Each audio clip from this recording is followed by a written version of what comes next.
2026 жылдың 1 қаңтарынан бастап қазақстандықтар жаңа зейнетақы және әлеуметтік қамсыздандыру жәрдемақыларын алатын болады. Үкімет негізгі төлемдерді, сондай-ақ кәрілік және ұзақ мерзімді зейнетақыларды көбейтуді мақұлдады. Өсім неше көлемде болуы мүмкін?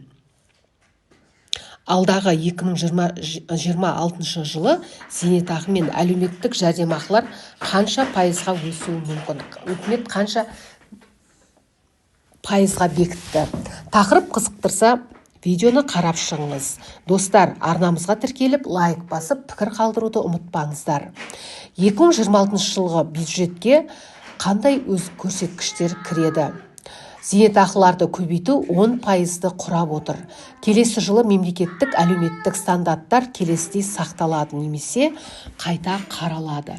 Ең төменгі жалақы айына 85 мың теңге көлемінде қалады. 2026 жылы бұл деңгейге ешқандай өсім жоспарланбаған. Яғни ең төменгі жалақы 85 мың теңге көлемінде қалады. Ең төменгі базалық зейнетақы 35 мың 596 теңге көлемінде белгіленеді. Бұл төлем жалпы зейнетақы табысын қалыптастырудың негізін құрайды.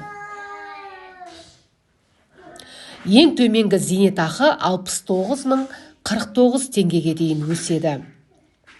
Бұл өсім төлемдері белгіленген ең төменгі деңгейден аспайтын барлық зейнеткерлерге қолданылады. Ал ең төменгі күнкөріс деңгейі 50 мың 851 теңге көлемінде белгіленеді. Бұл көрсеткіш әлеуметтік төлемдерге, соның ішінде аз қамтылған отбасыларға төлемдеріне әсер ететін болады.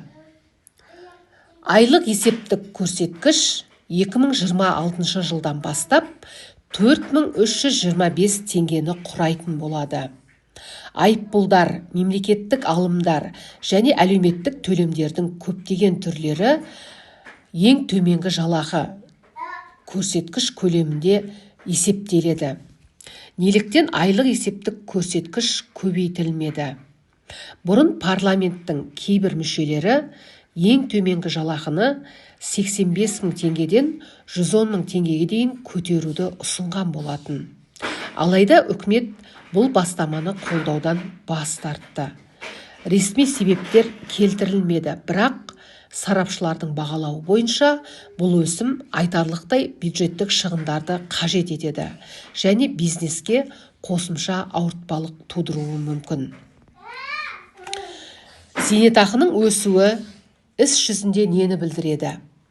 Зейнетақы төлемдерінің 10%-ға өсуі зейнеткерлердің барлық санаттарына әсер етеді. Кәрілікке байланысты зейнетақы алатындарға ұзақ мерзімді төлемдерді алуға жеткілікті жұмыс тәжірибесі барларға.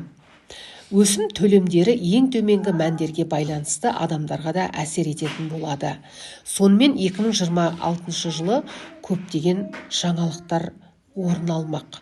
Зейнетақы 10%-ға көбейтілетіні белгілі болды, ал ең төменгі айлық сол күйі қалады, яғни 85 мың теңге көлемінде.